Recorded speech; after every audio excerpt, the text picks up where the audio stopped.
പിശാചിന് കതക് തുറന്നു കൊടുക്കുന്നില്ലെങ്കിൽ ഒരു ശിഷ്യനെ തൊടാൻ പിശാചിന് കഴിയില്ല. അങ്ങനെ കതക് തുറക്കുമ്പോൾ ആ തളർന്ന പാവം ജീവനുള്ളതായി മാറും. യേശു പിശാചിനെ തോൽപ്പിച്ചു.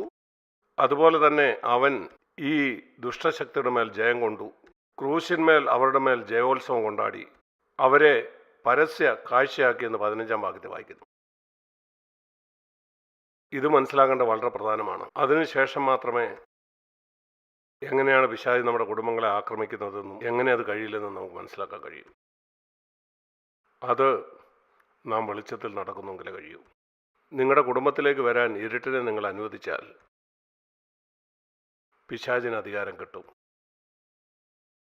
ഈ ഇരുട്ട് വരുന്നത് കോപത്തിലൂടെയും അശ്ലീല ചിത്രങ്ങളിലൂടെയും.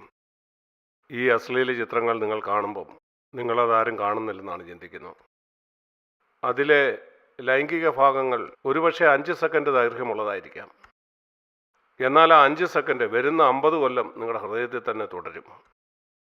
അതിൻ്റെ മറ്റു ഭാഗങ്ങളൊക്കെ നിങ്ങൾ മറന്നുപോകും. അത് പിശാചിൻ്റെ തന്ത്രമാണ്. ഈ അശ്ലീല ചിത്രങ്ങൾ നിങ്ങളുടെ വീട്ടിലേക്ക് വരാൻ നിങ്ങൾ കതക് തുറന്നു കൊടുത്തിട്ട് നിങ്ങൾ പ്രാർത്ഥിക്കും, കർത്താവ് എൻ്റെ വീടിനെയും എൻ്റെ കുടുംബത്തെയും കാത്തുകൊള്ളണേ. എന്നാൽ അതിലൂടെ നീ നിൻ്റെ കുഞ്ഞുങ്ങളെ തന്നെ നശിപ്പിക്കും. നിങ്ങൾ സൂക്ഷ്മത ഉള്ളവനായിരിക്കുക. ഞാൻ വിശ്വസിക്കുന്നില്ല പിശാചിന് ഏതെങ്കിലും ഒരു ദൈവ പൈതലിൻ്റെ വീട്ടിൽ കടക്കാൻ കഴിയുമെന്ന്.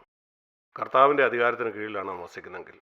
പിശാച് കാൽവറിയിൽ തോൽപ്പിക്കപ്പെടുമെന്ന് അവൻ വിശ്വസിക്കുന്നെങ്കിൽ അവനോട് പറയാൻ നിനക്ക് എൻ്റെ ഭവനത്തിൽ ഒരു അധികാരവും ഇല്ല. ഞാനിത് ഓർക്കുന്നു. എനിക്ക് ഈ കാര്യം വളരെ വ്യക്തമാണ്. എൻ്റെ ഹൃദയത്തോട് കർത്താവ് പറഞ്ഞു, ഈ വർഷങ്ങളിലെല്ലാം നീ പിശാചിനെ ഭയന്ന് ജീവിച്ചു. ഇനി മുതൽ പിശാചായിരിക്കും നിന്നെ ഭയന്ന് ജീവിക്കുന്നത്. ആ മേശ തല തിരിഞ്ഞു. ഞാൻ പിശാചിനെ ഭയപ്പെടുന്നില്ല എന്ന് മാത്രമല്ല, അതൊരു നല്ല സാക്ഷ്യം തന്നെയാണ്. എന്നാൽ പിശാച് നിന്നെ പേടിക്കണം. യാക്കോബിൻ്റെ ലേഖനത്തിൽ വായിക്കുന്നു, പിശാചിനോട് എതിർത്ത് നിൽപ്പീൻ, അവൻ നിങ്ങളെ വിട്ട് ഓടിപ്പോകും. നടന്നു പോകുകയല്ല, അവൻ ഓടിപ്പോകും. ഓടുക എന്നുള്ളത് നടന്നു പോകുന്നതിനേക്കാൾ ശക്തമായ വാക്കാണ്. അവൻ മുഴുശക്തിയുമെടുത്ത് ഓടും. ആരാണ് സർവ്വശക്തിയുമെടുത്ത് നിങ്ങളിൽ നിന്ന് ഓടിപ്പോകുന്നത്? ഒരു സിംഹമല്ല. സിംഹം വരുന്ന നിങ്ങളെ ആക്രമിക്കാനാണ്. നിങ്ങളെ കണ്ടാൽ ഓടിപ്പോകുന്ന പാറ്റായോ വലിയ പോലുള്ള ചെറിയ ജീവികളാണ്. കാരണം അവയ്ക്കറിയാം നിങ്ങൾ അവനേക്കാൾ ശക്തരാണെന്ന്. ഒരാൾ ഓടിപ്പോകുന്നത് നിങ്ങൾ അവനേക്കാൾ ശക്തനാണെന്ന് അവൻ അറിയുന്നതുകൊണ്ടാണ്. മറ്റേ ആൾ കൂടുതൽ ശക്തനെന്ന് കണ്ടാൽ നിങ്ങളായിരിക്കും ഓടിപ്പോകുന്നത്. പിശാച് നിങ്ങളെ വിട്ട് ഓടിപ്പോകും. ഇതുവരെ നീ പിശാചിനെ പേടിച്ച് ജീവിച്ചു, ഇനിയും പിശാച് നിന്നെ പേടിക്കും. ഇങ്ങനെയാണ് നമ്മൾ ജീവിക്കേണ്ടത്, പ്രത്യേകിച്ച് നമ്മുടെ കുടുംബജീവിതത്തിൽ. ഇനിയും കുടുംബത്തെ പറ്റിയുള്ള ദൈവത്തിൻ്റെ ഉദ്ദേശം ഉൽപ്പത്തി പുസ്തകം 1-ാം അധ്യായത്തിൽ നമുക്ക് നോക്കാം. ഉൽപ്പത്തി പുസ്തകം 1-ാം അധ്യായത്തിൽ നാം വായിക്കുന്നു,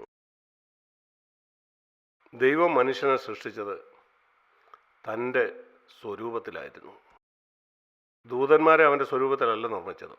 കാലത്തിൻ്റെ ആരംഭത്തിൽ തന്നെ മനുഷ്യനെ അല്ലാതെ മറ്റൊന്നിനെയും ദൈവം തൻ്റെ സ്വരൂപത്തിൽ സൃഷ്ടിച്ചില്ല. ദൂതന്മാർക്ക് ദൈവത്തിൻ്റെ സ്വരൂപമില്ല. അവർക്ക് മറ്റ് പല കഴിവുകളുമുണ്ട്, ശാരീരിക കഴിവുകൾ, മാനസിക കഴിവുകൾ. എന്നാൽ ഒരു ദൂതനും ഒരു ദൈവമകനാകാൻ കഴിയില്ല. ഒരു ദൂതനും ദൈവത്തെ നോക്കിക്കൊണ്ട് പറയാൻ കഴിയില്ല, പിതാവേ, ഡാഡി. മനുഷ്യന് മാത്രമേ കഴിയൂ. ഇതൊരു വലിയ പദവിയാണ്. ഇതുപോലുള്ള കാര്യം നാം നിസ്സാരമായിട്ടാണ് എടുക്കുന്നത്. നമുക്കറിയില്ല ഇത് എത്ര വലിയ പദവിയാണെന്ന്. പഴയ നിയമത്തിലെ പ്രവാചകന്മാർക്ക് ഒരു പദവിയില്ലായിരുന്നു. ഇത് സാധ്യമായത് യേശു മരിച്ച ശേഷം പരിശുദ്ധാത്മ നമ്മുടെ ഉള്ളിൽ വന്നപ്പോഴാണ്. ഇവിടെ പറയുന്നു ദൈവത്തിൻ്റെ യഥാർത്ഥ പദ്ധതി അത് അവർ ദൈവമക്കളായി വളർന്നു വരണമെന്നായിരുന്നു. അവൻ തൻ്റെ സ്വരൂപത്തിലാണ് അവരെ സൃഷ്ടിച്ചത്. ഉൽപ്പത്തി പുസ്തകം 1-ാം അധ്യായത്തിൽ നാം ആദ്യം വായിക്കുന്ന 6-ാം ദിവസം അവൻ മൃഗങ്ങളെ സൃഷ്ടിച്ചു എന്നാണ്. മത്സ്യങ്ങളെയും പക്ഷികളെയും ഒക്കെ 5-ാം ദിവസം സൃഷ്ടിച്ചു. 5-ാം ദിവസം തന്നെ മൃഗങ്ങളെ അവന് സൃഷ്ടിക്കാമായിരുന്നു. എന്നാൽ അങ്ങനെ ചെയ്തില്ല. അത് മനുഷ്യനെ ഒരു കാര്യം പഠിപ്പിക്കാനാണ്. ഈ 6-ാം ദിവസത്തിൻ്റെ ആദ്യ ഭാഗത്ത് ഉൽപ്പത്തി പുസ്തകം 1-ന്റെ-24 നാം വായിക്കുന്നു, ഭൂമിയിൽ ജീവിക്കാനായി അവൻ മൃഗങ്ങളെ സൃഷ്ടിച്ചു. ഈ 6-ാം ദിവസത്തിൻ്റെ 2-ാം ഭാഗത്ത് അവൻ മനുഷ്യനെയും അതുപോലെ സ്ത്രീയെയും സൃഷ്ടിച്ചു, ജന്തുക്കളുടെ മേൽ കർത്തൃത്വം നടത്താൻ, അതുപോലെ മത്സ്യത്തിന് മേലും പക്ഷികളുടെ മേലും. ഉൽപ്പത്തി 2-ന്റെ-7 നമ്മൾ വായിക്കുന്നത്, ദൈവം അവൻ്റെ മൂക്കിൽ ജീവശ്വാസം ഊതി. ആ ജീവശ്വാസം അതാണ് അവനെ ജീവനുള്ളതാക്കിയത്. ആദാം മണ്ണുകൊണ്ടുള്ളൊരു പ്രതിമയായിരുന്നു. ഒരു മനുഷ്യൻ്റെ ആന്തരിക അവയവങ്ങളും എല്ലാം കൃത്യമായിട്ടുണ്ടായിരുന്ന ഒരു മനുഷ്യ പ്രതിമ. അവനിൽ ഇല്ലായിരുന്ന ആത്മാവായിരുന്നു. ദൈവം അവനിലേക്ക് ഊതിയപ്പോൾ അവൻ ശ്വസിക്കുന്ന ഒരു ജീവനുള്ള മനുഷ്യൻ മാത്രമല്ല, ഇവിടെ പറയുന്ന ജീവനുള്ള ദേഹിയായി തീർന്നു. അതിനർത്ഥം അവനൊരു ദേഹി മാത്രമല്ല, അവനൊരു ആത്മാവൂടെ ലഭിച്ചു. മനുഷ്യൻ ആത്മാവും ദേഹിയും ദേഹവുമാണ്. ദൈവത്തിൻ്റെ ആ ശ്വാസത്തിലൂടെയാണ് അവൻ്റെ ഉള്ളിൽ ഈ ആത്മാവിനെ ലഭിച്ചത്. ആ ആത്മാവിൽ വളരെ പ്രധാനപ്പെട്ട ഒരു ഭാഗമുണ്ട്. അതാണ് നമ്മുടെ മനസാക്ഷി. ആ മനസാക്ഷി പെട്ടെന്ന് തന്നെ നിങ്ങളോട് പറയും, നീ പാപം ചെയ്തു. നീ അത് അംഗീകരിച്ചില്ലെങ്കിലും അവൻ നിന്റെ ഹൃദയം അറിയുന്നു. ഒരു പക്ഷേ മനുഷ്യൻ്റെ മുമ്പിൽ പറയുമായിരിക്കും, ഞാൻ തെറ്റൊന്നും ചെയ്തിട്ടില്ല എന്ന്. എന്നാൽ നിന്റെ മനസാക്ഷി നിന്നോട് പറയും, നീ പാപം ചെയ്തു, നീ ചെയ്ത ആ കാര്യം തെറ്റാണ്. ആ ശബ്ദത്തെ നിനക്ക് ഇല്ലാതാക്കാൻ കഴിയില്ല. അത് ദൈവത്തിൻ്റെ ശബ്ദമാണ്. നീ അത് അവഗണിച്ചാൽ നിത്യമായിട്ട് നീ നശിച്ചു പോകാനിടയാകും. അത് കേൾക്കുക, അത് ശ്രവിക്കുക. നിങ്ങൾ മാനസാന്തരപ്പെട്ട ശേഷം നിങ്ങളുടെ മനസാക്ഷി കൂടുതൽ സംവേദനാശീലമുള്ളതാവും. ആ ഛേദന നിങ്ങൾക്ക് നഷ്ടപ്പെട്ടാൽ നിങ്ങളൊരു ആത്മീയ കുഷ്ഠരോഗി ആകുകയാണ്. അത് തൊട്ടാൽ അറിയാത്ത പോലാണ്. കുഷ്ഠരോഗിയുടെ തൊലിയെ തൊട്ടാൽ അവൻ അറിയില്ല. ഇതുപോലെ തന്നെ മനസാക്ഷിയുടെ ഛേദന നഷ്ടപ്പെട്ടാൽ നിശ്ചയമായിട്ട് നിങ്ങൾ നരകത്തിലേക്കാണ് പോകുന്നത്. നിങ്ങൾ മാനസാന്തരപ്പെട്ട് കർത്താവിൻ്റെ അടുക്കിലേക്ക് വന്ന് മൃദുലമായിട്ടുള്ളൊരു മനസാക്ഷി എനിക്ക് തരണമെന്ന് പറയുക. ആത്മീയ വളർച്ചയുടെ ഒരു ലക്ഷണം നിങ്ങളുടെ മനസാക്ഷി കൂടുതൽ മൃദുലമാവും. നമ്മുടെ കുടുംബങ്ങളെ പിശാച് ആക്രമിക്കാതിരിക്കാനുള്ള ഏറ്റവും പ്രധാനപ്പെട്ട മാർഗം ഇതാണ്. അതുകൊണ്ടാണ് ഞാൻ ഇത് ഊന്നി പറയുന്നത്. ഭാര്യ ഭർത്താക്കന്മാർക്ക് സംവേദനാശീലമുള്ള ഒരു മനസാക്ഷി ഉണ്ടായിരിക്കണം. കോപിച്ച് നിങ്ങളൊരു കാര്യം പറഞ്ഞാൽ ഉടനെ തന്നെ തമ്മിലോ ഒരാൾ മറ്റൊരാളോടോ പെട്ടെന്ന് തന്നെ നിങ്ങളുടെ മനസാക്ഷി നിങ്ങളോട് പറയും, നീ അത് അംഗീകരിക്കില്ലായിരിക്കും, നീ വളരെ നിഗളിയായിരിക്കും. ഇത് അംഗീകരിക്കാൻ നിന്റെ ഭാര്യയോട് കോപിച്ചത്, നിന്റെ ഭർത്താവിനോട് കോപിച്ചത്, നിങ്ങൾ അവളോട് മോശമായിട്ട് സംസാരിച്ചത്, നിങ്ങൾ ആ പറഞ്ഞതിൽ കരുണ ഇല്ലായിരുന്നു. നിങ്ങളെ വളരെ ബുദ്ധിയുള്ള ഒരാളാണെങ്കിൽ നിങ്ങൾ പറയും, ഇല്ലില്ല, ഞാൻ അതല്ല ഉദ്ദേശിച്ചത്. എന്നാൽ നിന്റെ മനസാക്ഷി പറയും, നിന്റെ വായടയ്ക്ക് നീ പറഞ്ഞ തെറ്റാന്ന് നിനക്കറിയാം. ആ ശബ്ദം നിങ്ങൾ കേട്ടാൽ നിന്റെ കുടുംബത്തെ രക്ഷിക്കാൻ നിനക്ക് കഴിയും. ഒരു മോശം ചിത്രം കാണുമ്പോൾ നിന്റെ മനസാക്ഷിയുടെ ശബ്ദം നീ കേൾക്കുക, അത് ശ്രദ്ധിക്കുക. അല്ലെങ്കിൽ നിന്നെ തന്നെയും നിന്റെ മക്കളെയും നിന്റെ മുഴുവൻ കുടുംബത്തെയും നീ നശിപ്പിക്കും. ആ മനസാക്ഷിയുടെ ശബ്ദത്തിന് ദൈവം അവനിൽ ജീവശ്വാസം ഊതി. അങ്ങനെ അവൻ ജീവനുള്ളവനായി അവന് ഒരാത്മാവിനെ ലഭിച്ചു. അതുപോലെ എന്തുകൊണ്ടാണ് മൃഗങ്ങളെ ദിവസത്തിൻ്റെ ആദ്യ ഭാഗത്തും മനുഷ്യനെ രണ്ടാം ഭാഗത്തും സൃഷ്ടിച്ചത്? മനുഷ്യനെ ഒരു പാഠം പഠിപ്പിക്കാനാണ്. മൃഗങ്ങൾക്ക് ചെവിയും കണ്ണും കാതും ഒക്കെ ഉണ്ട്. 4 അവയവങ്ങളുണ്ട്. നമുക്ക് 2 കൈയും 2 കാലും, മൃഗങ്ങൾക്ക് 4 കാല്. മൃഗങ്ങൾക്ക് 4 കാലുകളാണ്, നമുക്ക് 2 കൈയും 2 കാലും.